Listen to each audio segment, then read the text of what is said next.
namun tidak terdengar suara apa-apa untuk beberapa detik awal ketika saya mengangkatnya. Namun kemudian terdengar seperti suara menangis terseduh-seduh, dan kemudian sambungan pun terputus. Saya pun panik, karena khawatir saya mencoba menghubungi handphone istri, namun tidak diangkat. Saya coba lagi, masih tidak diangkat. Untuk ketiga kalinya saya coba kembali menghubungi handphone istri dan baru diangkat.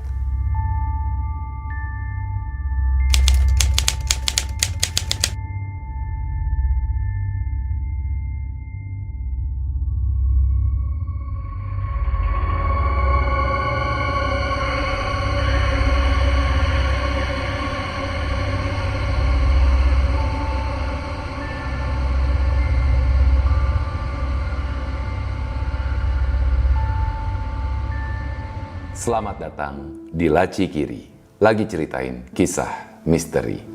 Untuk tayangan audio visual bisa dinikmati di YouTube channel Nico Oliver, ataupun juga untuk tayangan audio podcast bisa dinikmati di Laci Kiri. Dan untuk episode Laci Kiri kali ini, saya akan membagikan pengalaman yang dialami oleh teman saya ketika dia dan istrinya pindah ke rumah baru mereka. Mari kita mulai kisah misteri kali ini, hantu rumah baru. Saat itu saya dan pasangan akan segera memasuki fase baru dalam kehidupan pernikahan kami. Setelah berpindah-pindah selama 6 bulan pernikahan, tinggal bergantian bersama kedua orang tua kami, akhirnya rumah tinggal kami sudah beres direnovasi dan siap untuk ditinggali. Iya, jadi rumah tersebut kami beli dari 1 tahun sebelum menikah, karena saya dan istri sudah menjalin hubungan lebih dari 7 tahun sebelum akhirnya memutuskan untuk menikah. Dan kami pun diberikan rezeki untuk membeli rumah di daerah Jakarta Barat, meskipun sudah mendekati perbatasan dengan Tangerang. Sebuah rumah yang sudah cukup lama tidak berpenghuni, karena pemilik sebelumnya sudah meninggal karena usia. Dan kemudian anak-anaknya pun memilih untuk menjual dengan harga di bawah pasaran, karena mereka tinggal di luar negeri dan tidak ada yang mengurus. Akhirnya kami pun mengurus KPR dan disetujui oleh pihak bank. Kami memutuskan untuk membeli rumah tersebut dengan beberapa kondisi ruangan yang harus diperbaiki, serta beberapa area yang kami putuskan untuk direnovasi, menyesuaikan dengan keinginan dan juga kebutuhan saya dan pasangan. Namun sebelum bercerita lebih lanjut, tidak ada salahnya saya memberikan gambaran mengenai bentuk bangunan ini. Rumah ini mempunyai luas tanah 200 meter persegi dengan total luas bangunan untuk 2 lantai sebesar 250 meter persegi. Dengan adanya sepetak taman kecil di bagian depan rumah dan halaman yang cukup luas di bagian belakang. Untuk halaman bagian belakang pun terdapat beberapa pohon yang memang ternyata sudah ditanam dari beberapa puluhan tahun lamanya. Rumah tersebut pun berada dalam sebuah kompleks perumahan lama, sehingga secara bangunan pun bisa digambarkan sebagai rumah dengan desain arsitektur jadul. Untuk kegiatan renovasi struktur bangunan pun sebenarnya tidak terlalu banyak yang kami lakukan, namun lebih kepada fungsi-fungsi area ruangan dan juga mengganti ubin beberapa area. Proses renovasi baru dimulai kurang lebih 3 bulan sebelum kami menikah, dan baru selesai 5 bulan setelah kami menikah. Setelah proses pindahan dan juga mengisi rumah selama 1 bulan, akhirnya setelah 6 bulan menikah, saya dan istri siap untuk memulai fase baru hidup pernikahan kami di rumah baru tersebut. Dan sepertinya semua menjadi lengkap, karena seminggu sebelum pindahan, istri dinyatakan positif hamil. Saat pindah pun kami mengadakan syukuran. Selain bersyukur atas kehamilan istri, tapi juga sekaligus selamatan kepindahan kami di rumah baru. Dan setelah itu semua berjalan dengan biasa saja. Hingga 5 bulan setelah kepindahan, kami baru merasakan kejanggalan saat tinggal di rumah baru kami. Yang kalau diingat-ingat, dari awal kepindahan sebenarnya sudah kami alami. Cuma tidak ada pikiran negatif mengenai keberadaan makhluk astral di rumah baru kami. Seperti suara berdecit di malam hari, yang awalnya kami pikir adalah hewan yang berjalan di atas plafon rumah. Ataupun suara langkah kaki di malam hari dari area luar rumah, yang kami pikir adalah si Mbak yang memang tinggal bersama di rumah kami. Namun setelah 5 bulan, kejadian-kejadian yang dialami semakin tidak dapat dijelaskan. Hingga bahkan si Mbak yang ikut dengan kami memilih untuk kembali ke rumah orang tua istri. Iya, si Mbak memang adalah asisten rumah tangga yang awalnya sudah bekerja cukup lama dengan keluarga istri. Dan kami ajak untuk tinggal bersama kami untuk membantu istri saya yang sedang hamil.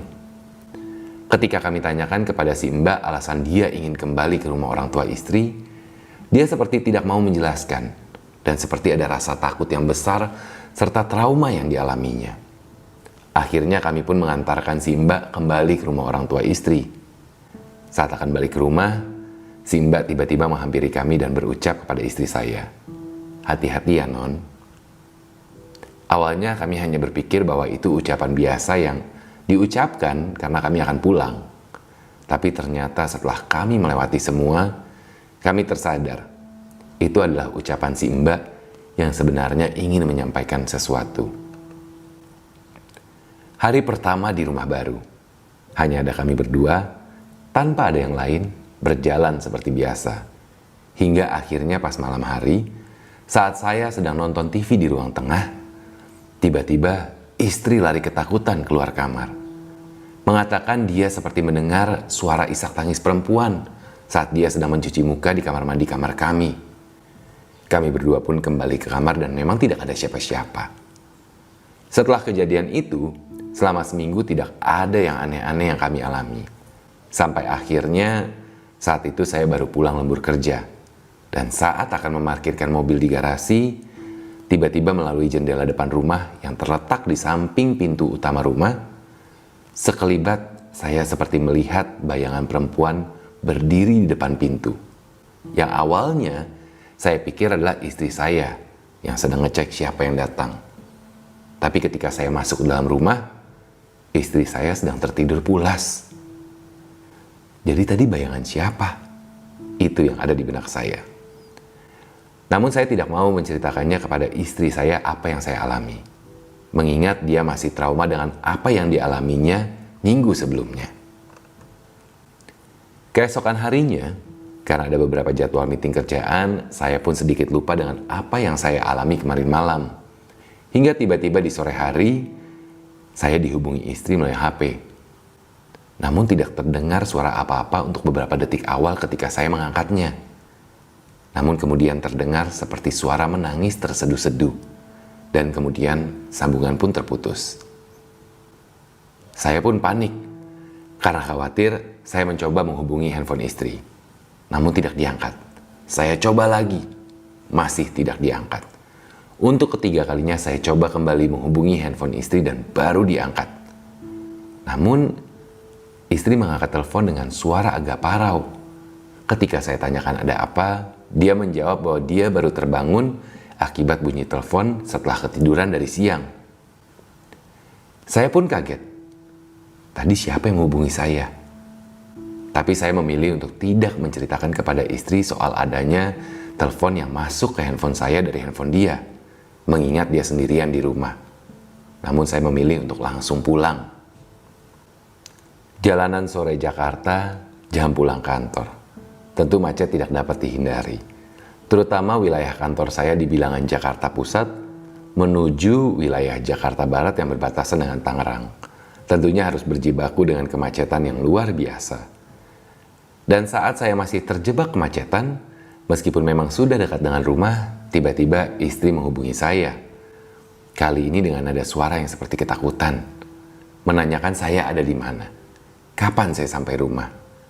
Saya pun menjawab masih kena macet dan diusahakan secepatnya sampai. Dia hanya menjawab dengan suara hampir menangis untuk secepatnya saya sampai di rumah. Dan ketika saya sampai di rumah, saya pun menanyakan kepada istri, kenapa tadi menghubungi saya seperti ketakutan. Akhirnya dia bercerita bahwa setelah selesai saya menghubungi dia tadi sebelumnya, dia pun bangun dari tidurnya menuju dapur untuk menyiapkan makanan dan setelah semua beres, dia pun menuju ke kamar mandi untuk mandi. Dan pada saat selesai mandi, pada saat dia akan berganti pakaian, dari cermin dia melihat sosok wanita di belakangnya. Terima kasih sudah menikmati Laci Kiri episode Hantu Rumah Baru. Kalau misalkan ada yang pernah punya pengalaman berinteraksi dengan makhluk astral, silakan share di kolom komen atau bisa juga melalui email ke kontak.nicooliver@gmail.com. Jangan lupa untuk follow Instagram @nicooliver dan juga @lacikiri. Kita ketemu di Laci Kiri berikutnya.